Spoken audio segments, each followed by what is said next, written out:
ఇంకా ఈరోజు కూర విషయానికి వస్తే ఎండు రొయ్యలు అనమాట. మొన్న అమ్మటానికి వచ్చి తీసుకున్నాను. అమ్మ అంతా క్లీన్ చేసి పెట్టి చెల్లింది. దీనిది ఏముండదండి, తల తోక ఉంటుంది, అవంతా క్లీన్ చేసుకుంటే సరిపోయింది. ఇవి చప్పిడి రొయ్యలు అనమాట. ఉప్పు రొయ్యలు చప్పిడి రొయ్యలు ఉంటాయి. ఇవి ఇప్పుడు గోంగూర వేసి వండుతామని తీసాను. ఇదో చూడండి, నీళ్లు వేసి ఒక గంట నానబెట్టాలన్నమాట. నానబెడితే శుభ్రంగా దీంట్లో ఉన్న డస్ట్ అంతా పోయిద్ది. 2-3 సార్లు శుభ్రంగా కడుక్కుంటే నీట్గా అయిపోయిద్ది అనమాట. ఇంకా నిన్న గోంగూర తీసుకున్నాను. చాలా అంటే చాలా ఫ్రెష్గా ఉంది. ఇప్పుడు ఈ గోంగూర రొయ్యలు వేసి వండుతాను. ఇవి చప్పిడి రొయ్యలు కాబట్టి గోంగూర కానీ ఏదన్నా పుల్లగా ఉన్న దాంట్లో వేసుకుంటే టేస్ట్ సూపర్గా ఉంటుంది. ఇంకా టమాటాలు కూడా వేసుకొని వండుకోవచ్చు. నేనైతే గోంగూర వేసి వండుదామనేసి గోంగూర అయితే నిన్న తీసుకున్నాను. ఒలిచి ఇలా ఫ్రిడ్జ్లో అయితే పెట్టాను. ఇప్పుడు బయట తీసాను అనమాట. చాలా తాజాగా చాలా బాగుంది. ఇంకా టమాటాలు, ఎండు రొయ్యలు అవన్నీ వేసి ఈరోజు కూర అయితే చేద్దామనుకుంటున్నాను. ఫస్ట్ ఇది నానబెట్టేస్తాను. నానబెట్టేసి నేను 2 బ్లౌజులు కుట్టేలోపు ఇది నానిపోయితే ఇంకా అప్పుడు టక్కన వండటానికి కూడా ఈజీగా ఉంటుంది కదా, అందుకని చెప్పేసి ఫస్ట్ టిఫిన్ చేసామన్నమాట. టిఫిన్ చేయగానే వంట పని చేద్దాం అనుకుంటే ఈ రొయ్యలు గుర్తుకొచ్చినాయి. సరే వండుతామని చెప్పేసి ఇప్పుడు తీసాను. ఎంతమందికి ఎండు రొయ్యలు అంటే ఇష్టం అండి? మాకైతే నేను నాన్ వెజ్లో ఈ ఎండు రొయ్యలు తింటూ ఉంటాను. ఎండు చేపలు, ఎండు రొయ్యలు, చికెను, మటను, ఇంకా ఫ్రాన్స్ తప్పితే ఇంకా ఏమీ తినమండి మా ఇంట్లో. చికెనే ఎక్కువ, మటన్ కూడా తక్కువే. చికెను ఇలాంటివే తింటాము, ఇంకేం తినము. ఎగ్స్, ఎండు రొయ్యలు ఇలా ఉంటేగానే తినే వాళ్ళకి అలవాటు ఉంటే చాలా బాగుంటాయండి. ఇంకా వంట చేద్దాము. హాయ్ అండి, ఇప్పుడు రొయ్యల గోంగూర చేద్దామనేసి ఇదిగోండి 2 కట్టలు గోంగూర అయితే శుభ్రంగా వాష్ చేసుకోవాలి. ఇది 2 కట్టలకు సంబంధించిన గోంగూర. ఇంకా ఇక్కడ రొయ్యలు కూడా ఒక గంట సేపు నానబెట్టి క్లీన్ చేసుకొని పక్కన పెట్టాను. ఏం సాయి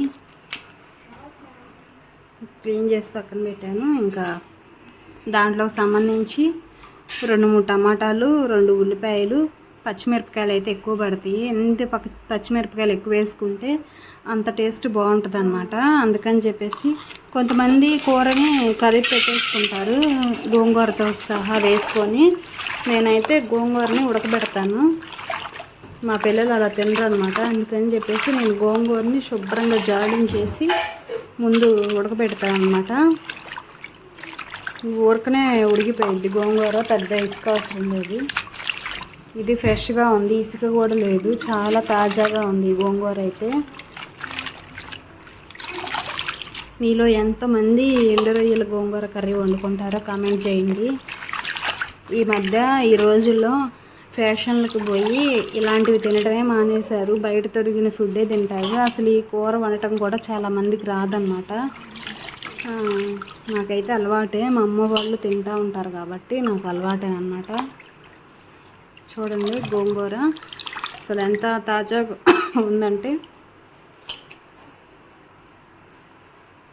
తాజాగా ఉందంటే, అసలుకి డస్ట్ కూడా ఏం లేదు, అంత ఫ్రెష్గా ఉంది. అట్లా తీసుకున్నాము. ఈ మధ్య ఆకుకూరలు కానీ కూరగాయలు దొరకడం చాలా కష్టంగా ఉంది. ఎందుకంటే రేట్లు చాలా ఎక్కువ. బట్టిన కేజీ 100 రూపాయలు అంటున్నారు. ఆకుకూరే కొంచెం చవకగా ఉంది.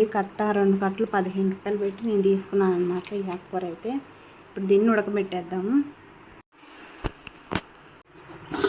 ఇదిగోండి గోంగూర అయితే వేసాను అనమాట పొయ్యి మీద. కొంచెం సిమ్లోనే పెట్టాను, ఎందుకంటే మనకి టమాటాలు అవన్నీ ఫ్రై అవ్వాలి కదా అని చెప్పేసి గోంగూర అయితే పెట్టాను. మూత అవసరం లేదు కానీ నేను మూత వేసుకున్నాను. ఇక్కడ ఒక పక్క ఆయిల్ అయితే పెట్టాను, వేడవుతుంది. ఈలోపు మనం టమాటాలు అవన్నీ వేపుకోవాలి కదా. ఇదిగోండి నూనె అయితే బాగా కాగిపోయింది అనమాట. ఇంక ఇప్పుడు మనం కట్ చేసి పెట్టుకున్నాం కదా ఉల్లిపాయలు, ఇవన్నీ వేసేయాలి. నాది శనగ నూనె అనమాట. ఇంకా అది అలా వచ్చేసిద్ది పొగలాగా, ఒక నురగలాగా ఫామ్ అయింది అనమాట శనగ నూనె. అంటే ఒకే నూనెని ఎప్పుడు వాడకూడదండి, నూనె కూడా మార్చి వేసుకోవాలన్నమాట. నేను నూనెని ఒకసారి ఒక నూనె వాడను అన్నమాట.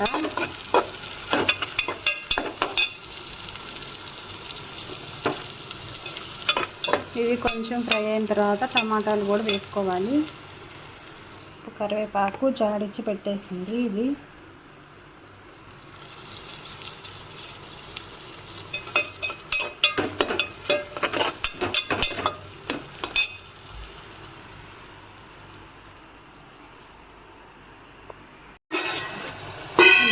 టమాటాలు కూడా వేసాను. వేసినాక మగ్గుతూ ఉందన్నమాట. ఈ టైంలో రొయ్యలు కూడా వేయాలి, ఎందుకంటే రొయ్యలతో పాటే మగ్గిపోతూ ఉంటుంది. అది కూడా ఇక్కడ చూడండి, గోంగూర కూడా దాదాపు మగ్గిపోయింది. ఇలా తిప్పుతూ ఉండాలి, ఇంక మెత్తగా అయిపోయింది అన్నమాట.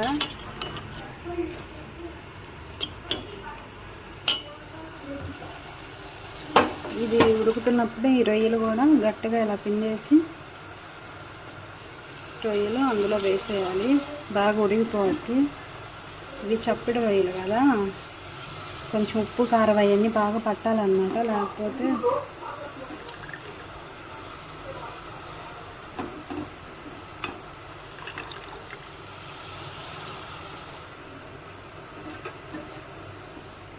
రెండు కట్టల్లోకి ఈ రొయ్యలు అయితే సరిపోతాయి, బాగా చక్కగా సరిపోతాయి అన్నమాట. రొయ్యలను వేసాను కదా, ఇంక ఇప్పుడు కళ్ళుప్పు అనేది వేద్దాము. నేను సాల్ట్ ఎక్కువ వాడను, కళ్ళుప్పే ఎక్కువ వాడతాను అన్నమాట. దీంట్లోకి కొంచెం ఉప్పు కారాలు అనేది ఎక్కువగానే పడితే చూసుకొని వేసుకోండి. పసుపు,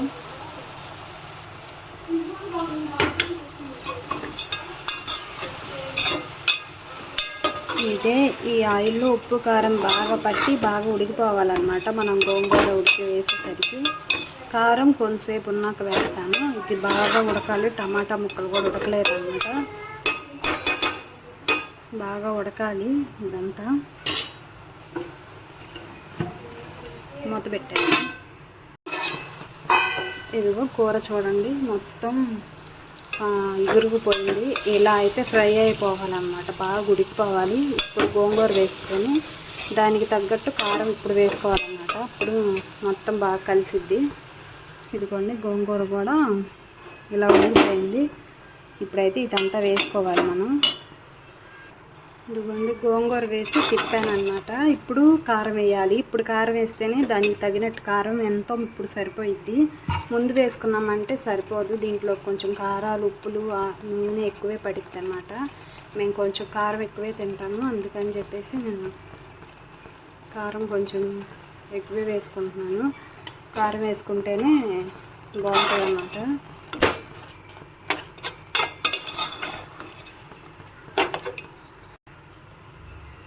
ఈ టైంలోనే కారం, ఉప్పు సరిగా చూసుకొని వేసుకోవాలన్నమాట. చూడండి, గోంగూర వేసాం కదా, కొంచెం వాటర్ లాగా వస్తుంది. దీన్ని బాగా ఉడకబెట్టాలి. ఇప్పుడు ఒక 10 నిమిషాలు ఉడికితే చాలు, ఇంకా అయిపోయింది. ఇదిగోండి, ఈ గోంగూరతోనే అన్నం తింటుంది. ఎలా ఉందమ్ములు? బాగుందా? ఉప్పు కారం సరిపోయిందా? మా వారు ఇంకా రాలేదన్నమాట పని నుంచి, అందుకని చెప్పేసి వీళ్ళు తింటున్నారు గోంగూరతో.